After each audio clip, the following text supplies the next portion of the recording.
Artificial intelligence technology has emerged and it's being used to make elaborate art and to write up resignation letters, and it's even been used to help the blind. But AI tools like Chat GPT, which can be used to help students with homework and assignments, they're starting to give educators some pause, and it has sparked a lot of debate around the country about that AI's place in the classroom.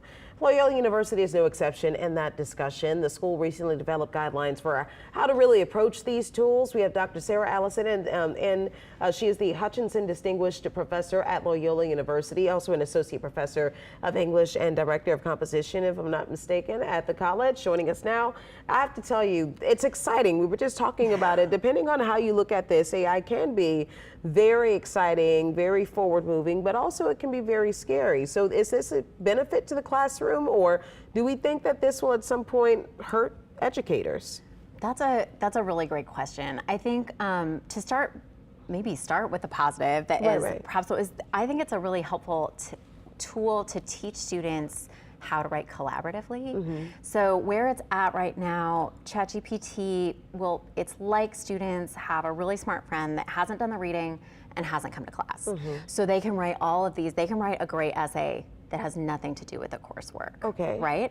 And so if, like, as a professor, I'm always trying to help students learn, it isn't a rate, like would obviously take the place of them learning anything, except for that the assignments are asking them to sort of show mastery of the material and show new ideas about the material. And so what this essay can do is make all these sentences that don't do the central job of the class. Right. But it is like having a really smart friend collaborator. A really cool way for students to spend most of their time thinking about the reading or thinking of their new ideas. And if the part of the work that's hard is generating lots and lots of grammatically perfect sentences, then they can spend their time on really the intellectual work of the class and working really closely with Chat GPT. So, it was like a more advanced way of Grammarly, like we were talking about earlier. Now, you gave a presentation to other faculty about OpenAI and the impact on students. What did you want your colleagues to know about this, or how they can use this to their advantages, or how this could potentially kind of set some students back? What did you have to say? So I wanted them to be able to see it in terms of a longer history of plagiarism. That students always, I mean, since the internet, students could find all kinds of answers online. And before the internet, students could have a friend write their paper for them. They could use a paper that somebody else wrote.